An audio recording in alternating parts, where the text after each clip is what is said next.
En tête d'affiche, 3 entités. Le ministère de l'économie et de la relance, la Conférence des Nations Unies sur le commerce et le développement et la Direction générale de la concurrence, de la consommation et de la répression des fraudes. Au menu, d'abord une présentation des caractéristiques des examens collégiaux de volontaires du droit et de la politique de la protection du consommateur.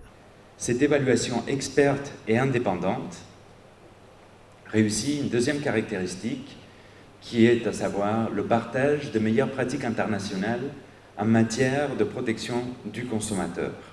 Ensuite, les interventions des différentes parties prenantes afin de bien souligner les enjeux de cette rencontre.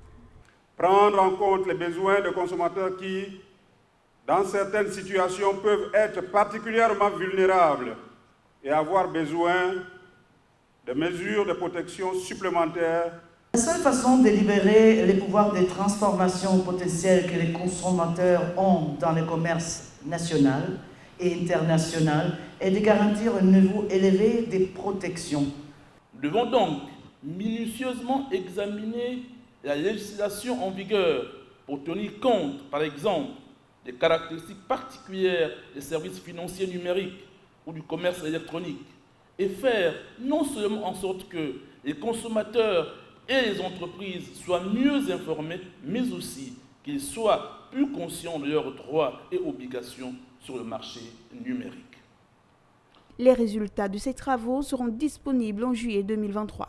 À ce stade, par son engagement, le Gabon est le premier pays d'Afrique subsaharienne à passer l'examen collégial volontaire par les pairs pour son droit et de la politique de la protection du consommateur.